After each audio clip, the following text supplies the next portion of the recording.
شامتون بخیر باشد. آخرین تحولات این ساعت تاجیکستان است، مستقیما در روی موج رادیوی موجه. امروز چهارشنبه 30 دکبر 2020 سال است. خبرها رو از روسیه شروع میکنیم.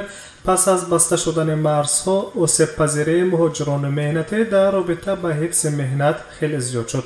در این باره دمیتری پالیتایف، متخصص پیشبری پژوهشگاه پیشگویی اقتصادی اکادمی علم‌های روسیه خبر داد.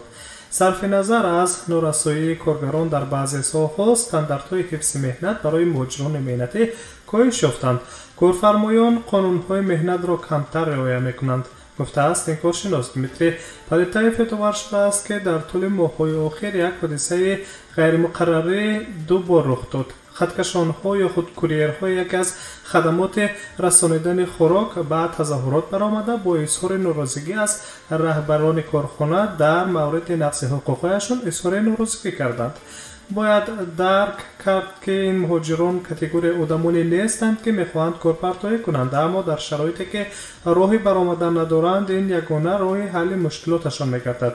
گذشته از این دوباره تکرار شدن کارپرتایی نشان میدهد که کارفرمایان نمیخواهند با کارمندان در این نیمه راه مانده ملاقات کنند و یا به سازش رسند. تاکید میکند دمیتری پالیتایف. این کارشناس بازار مهنتی روسیه اینچنین قید میکند که در ماه‌های اخیر شماره بیشتر مهاجران مهنتی بخش‌های اساسی پیشبرد خواجگی خلق مملکت روسیه را ترک کردند که این روند از نظر این کارشناس بر ضرر روسیه میباشد.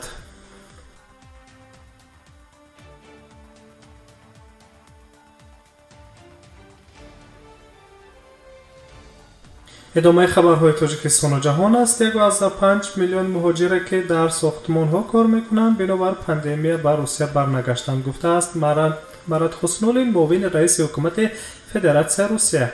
و محض با این عامل بالاروی نرخ منزل را در روسیه شرح داده است. با گفته معاون رئیس حکومت روسیه، ارزش ساختمان در این کشور از حساب کمبود مهاجران در ساختمان‌ها به حساب میانه 57% برای هر یک متر مربع بالا رفت. پیشتر خبر داده شده بود که بنابر اخراج مهاجران کاری، شرکت‌های ساختمانی در روسیه به نارسایی قوه کاری دچار آمدند که این میتواند باعث خلل‌دار شدن وضع بازار فروش منزل در روسیه گردد. در رابطه با این، وزارت ساختمانی روسیه پیشنهاد کرد که ورود مهاجران کاری به روسیه برای کار در بخش ساختمان‌ها صادر کرده شود. برای هر یک قطعه معین ساختمانی شماره ضروری کارگران به نقشه گرفته شده و سپس با همکاری با مقامات داخلدار کشورهای آسیای مرکزی مهاجران مهنتی با روی خط گرفته می شوند و بعدا به طور متشکلانه به کارهای ساختمانی در روسیه جلب می‌کردند. کارفرمایان باشند در نوبت خود شرایط زیست مهاجران از جمله جایهای خوابی آنها را فراهم آورده، هر یک آنها را از تشخیص طبی گذرانیده و سقوط طبی می‌کنند. مهاجران باشند تنها پتنت به دست می‌آورند و فعالیت مهنتی خود را در چارچوب قانونگذاری مهنت فدراسیون روسیه به راه می‌مانند. کارشناسان قید می‌کنند که در بخش ساختمان خارج‌شوی مهاجران در سال 2020 بیش از 22% را در بر گرفت.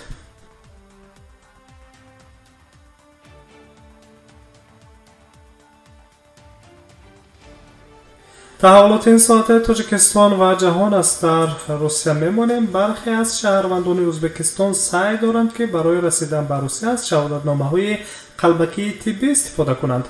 مرزبانان ازبک در فرودگاه تاشکند یک چند مسافر را با نتیجه‌های قلبکی آزمایش کووید 19 معاین کردند. قبلا همین حالت در فرودگاه بخارا نیز ثبت شده است.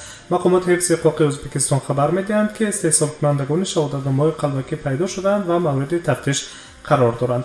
غیر از این، مسافران هواپیمایی از ازبکستان چند روز باز در فرودگاه مسکو قرار دارند. مقامات حفظ حقوق و آنها اجازه ورود به قلمرو روسیه را نمیدهند، زیرا قسمی از مسافران شهادتنامه‌های قلبکی طبی به مرزبانان روس پیشنهاد کردند.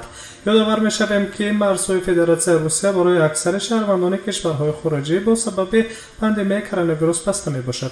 این محدودیت به آنها دخل ندارد که برای طبابت به روسیه وارد شده‌اند. در این مورد مؤسسه‌های طبی روسیه به چنین نفران دعوتنامه برای معالجه می‌فرستد که این سبب می‌گردد به آنها اجازه ورود به روسیه دهند. مقامات روسیه و ازبکستان درباره تشکیل راه‌های بخطر برای مهاجران مهنتی مذاکره می‌کنند. به زودی به نقشه گرفته شده است که واکسن علیه کرونا ویروس برای آنهایی که نیت کار کردن در فدراسیون روسیه را دارند дар имгузаронӣ дар Ӯзбекистон оғоз карда шавад.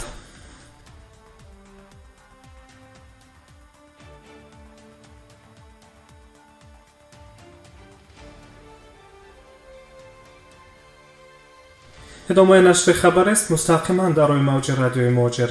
در روسیه میمونیم. تحلیل های سولینوی سال 2021 در روسیه 10 روز از 1 ینور تا 10 ینور ادامه خواهد کرد و ماه ینور تنها 3 هفته کاری را در بر خواهد گرفت. همزمان 31 دکبر سال 2020 روز کاری کوتاه شده است، گرچند که طبق گزارش‌های مقامات محلی یک قطار منطقه‌های روسیه آن علاقه روز استراحت اعلام شده است. قبلا پرزیدنت روسیه ولادیمیر پوتین به همه منطقه ها توصیه داده بود که 31 دکبر سال 2020 را روز استراحت اعلام کنند. بعدا یک قطار منطقه ها از جمله شهر مسکو این روز را روز استراحت خواندند. روز استراحتی دیگر نیز در ماه فوریه در رابطه با تجلیل روز حامیان وطن که مسئله در روسیه 23 فوریه تجلیل می‌گردد در پیش از انتظار است که بخشیده به این سنه 3 روز از یکشنبه 21 فوریه تا سه شنبه 23 فوریه استراحت ادامه یابد. اصلا چنین روزهای در روز تعطیلی برای برخی از کارفرمایان خصوصی منفعت بخش نیست. از این رو در بیشتر موارد کارفرمایان خصوصی با گذشت 1 یا 2 روز عیدهای استراحتی در روزهای عیدی کارگران خود را از جمله مهاجران ملتی را به کار برمیگردانند که این از نقطه نظر قانون مهنت روسیه پایمال کردن حقوق کارگران حساب می شود. اما از طرف دیگر نظر کنیم در بیشتر موارد مهاجران مهنتی خود غیر قانونی یعنی بدون پتنت و یا دیگر حجت‌های ضروری به کار جلب می‌گردند که در این راستا آنها خود ویران کنندگان قانون به حساب می‌روند و نمی‌توانند خود را در برابر خواهش‌ها و یا فرمایش‌های غیر قانونی کارفرمایان در وضع قانون حمایت کنند.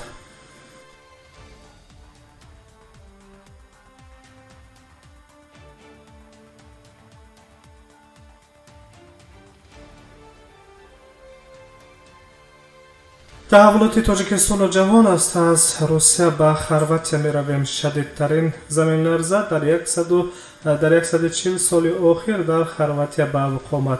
3 روز است که پای در پای در این کشور لرزش شدید زمین به قید گرفته شده است. در طبق معلومات اخیرین زلزله شناسان جنبش زمین 6.4 بال را در بر گرفته است. مقامات نجات خرواتیا از زخمی شدگان و هلاک شدگان چند نفر گزارش می‌دهند. همچنین اکثر منزل ها بناهای معماری و فرهنگی و تاریخی در نتیجه زلزله بلنگار گشتند. در حال حاضر بسیاری از نقطه‌های اهالی نشین به برق ماندند. زلزله شدید ساعت 5:28 وقت محلی صبح امروز 3 دکبر در نزدیکی پایتخت خرواتیا شهر زگبر به قید گرفته شده است. بلندی آن 5.2 بال را در بر گرفت. مرکز زلزله 49 کیلومتر دورتر از شهر زگرب در عمق 10 کیلومتر گفته می شود. زلزله شدیدتر دیگر در خرواتیا بعد از ظهر روز 29 دکبر ثبت شد. قوه زلزله روز 29 دکبر 6.4 بال ارزیابی می شود. این دفعه مرکز زلزله نیز باز 49 کیلومتری جنوب و شرق زگرب جایگیر بوده است. این دفعه همچنین زمین لرزه عاقبت‌های وزنین و پیامدهای ناخوش را در پی داشت و تلفات نیز همچنین به قید گرفته شده است.